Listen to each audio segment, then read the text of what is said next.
आपके द्वारा दिखाए गए अपार प्यार की बदौलत आज हम अंतरिक्ष में मौजूद कुछ प्लैनेट्स जिन पर विचित्र प्रकार के महासागर मौजूद हैं, इसका पार्ट 2 लेकर आए हैं। पिछली बार की तरह ही आज की वीडियो में भी हम ऐसे ही अजीबोगरीब प्लैनेट्स की बात करेंगे जिन पर अजब गजब प्रकार के महासागर मौजूद हैं।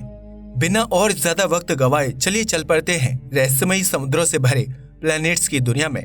केपलर 62e 1200 लाइट ईयर्स की दूरी पर लायरा कॉन्स्टेलेशन में मौजूद केपलर 62e पानी से लबालब प्लैनेट है। जी हाँ, आपने सही सुना, पृथ्वी की तरह ही यह प्लैनेट भी पानी के विशाल महासागरों का धनी है। पृथ्वी से 1.6 गुना बड़ा यह प्लैनेट पानी की तरह ही पृथ्वी से एक और पहलू में समानता दर्शाता है, वो है जीवन। पूरी तरह सटीकता से तो नहीं, पर इस प्लैनेट की स्टडी से जो रिजल्ट आए हैं उससे देखते हुए तो वैज्ञानिकों का यही कहना है कि केपलर 62e पर जीवन मिलने की काफी ज्यादा संभावना है। यह प्लैनेट अपने तारे से काफी नजदीक है। इसका अंदाजा आप इसी बात से लगा सकते हो कि ये अपने तारे का एक चक्कर यानी कि एक ऑर्बिट मात्र 122 दिनों में पूरा कर लेता है। आप सोच रहे होंगे कि ये तो अपने तारे को वीनस से भी कई ज्यादा करीब से ऑर्बिट करता है, फिर इस प्लैनेट पर जीवन की संभावना कैसे हो सकती है? जीवन की संभावना तो छोड़िए, इस पर पानी कैसे मौजूद हो सकता है? इसका जवाब उसके पास है जिसको यह ऑर्बिट करता है, यानी कि इसके तारे के पास।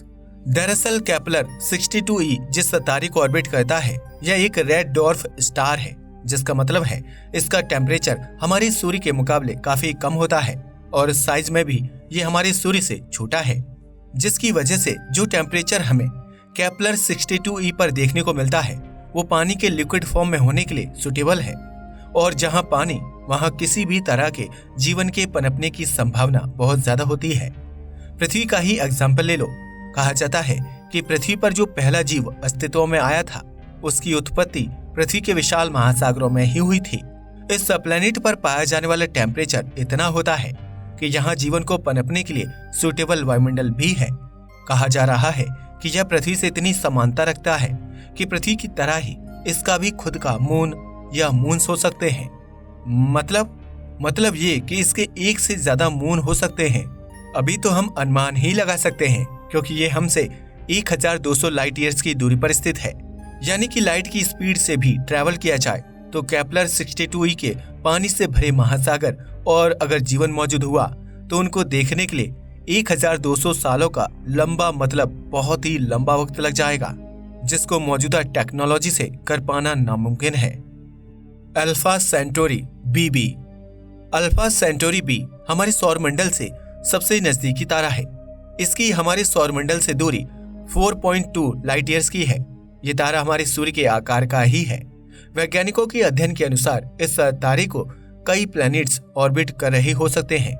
उनमें से किसी प्लैनेट पर जीवन की संभावना भी हो सकती है, लेकिन अभी कहा नहीं जा सकता है कि इसको कोई प्लैनेट ऑर्बिट कर रहा है कि नहीं। लेकिन इसको काफी ज्यादा नजदीक से एक प्लैनेट ऑर्बिट कर रहा है जिसका नाम है अल्फा सेंटोरी बीबी। हमारी पृथ्वी जितनी दूरी से सूर्य को ऑर्बिट करती है उससे 25 गुना नजदीक से अल्फा सेंटोरी बीबी अपने स्टार अल्फा सेंटोरी बी को ऑर्बिट करता है, जिसका सीधा सा अर्थ है कि इसका टेम्परेचर बहुत ज्यादा है। हमारे सौरमंडल के सबसे गर्म प्लैनेट वीनस का औसतन टेम्परेचर 475 डिग्री सेल्सियस तक होता है। वहीं अगर अल्फा सेंटोरी बीबी की बात करें तो इसका टेम्परेचर 1200 डिग्री सेल्सियस तक होता है। मतलब अल्फा सेंटोरी बीबी हमारे वीनस से 3 गुना ज्यादा हॉट है।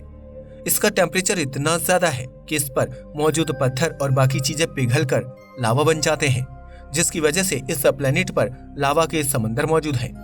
हमने तो आज तक कहानियों में ही नर्क के बारे में सुना था, लेकिन अल्फा सेंटोरी बीबी के रूप में असली का नर्क ही इस ब्रह्मांड में मौजूद है। यूरोपा नाम तो सुना ही होगा, नहीं सुना? और ये हमारे सौरमंडल में ही तो मौजूद है। यूरोपा सौरमंडल के सबसे बड़े प्लैनेट जुपिटर यानी कि बृहस्पति का मून है।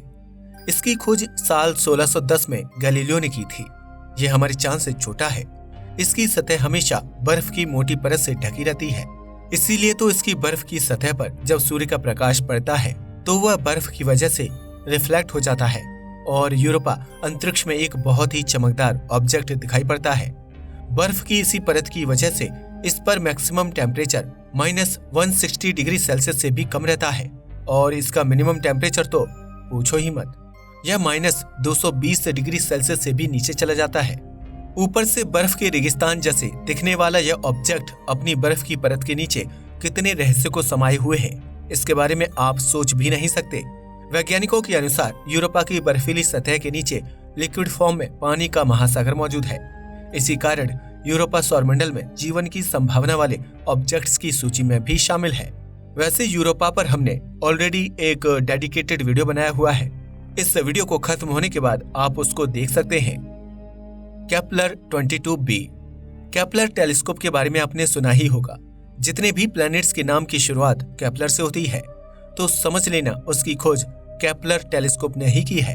केपलर 22b की खोज भी इसी केपलर टेलीस्कोप ने की थी। In fact Kepler 22b Kepler telescope द्वारा खोजा गया पहला प्लैनेट है जो अपने स्टार के हैबिटेबल जोन में स्थित है। वर्ष 2011 वो साल था जब केपलर टेलीस्कोप ने इसे डिटेक्ट किया था। यह हमारे सौरमंडल से 600 लाइट ईयर्स की दूरी पर स्थित है।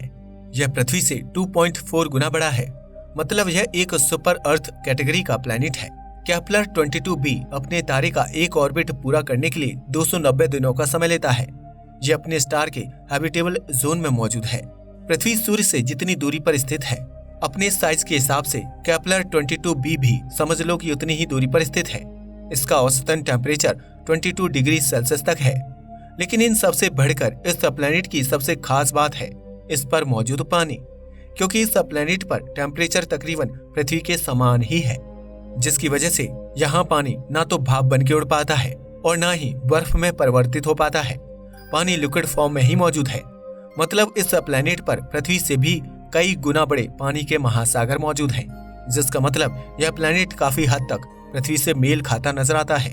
और इसी कारण पृथ्वी की तरह ही इस पर भी कोई ना कोई जीवन मौजूद होने की संभावना वैज्ञानिक इसकी खोज के बाद से ही जताते आए हैं। एनसेलेडस। आप में से ज्यादातर लोगों ने इसका नाम तो सुना ही होगा, तो आपको पता होगा कि यह एक प्लैनेट है या फिर मून, और हो सकता है कि इसकी खूबियों के बारे में भी आप अच्छी तरीके से जानते हो।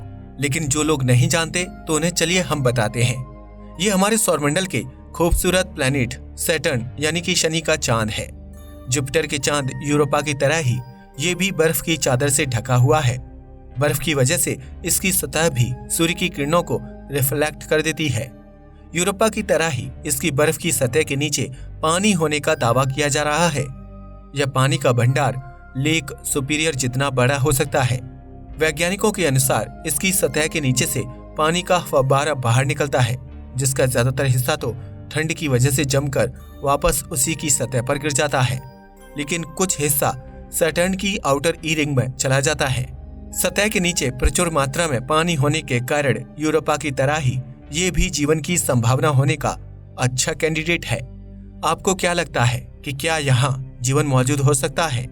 साथ ही अगर आप इसका पार्ट 3 चाहते हैं तो हमें कमेंट बॉक्स में जरूर लिखें पार्ट 3। आज के लिए बस इतना ही। वीडियो पसंद आया हो तो इसे लाइक और शेयर करें, साथ ही चैनल को भी सब्सक्राइब करें। जय हिंद दोस्तों।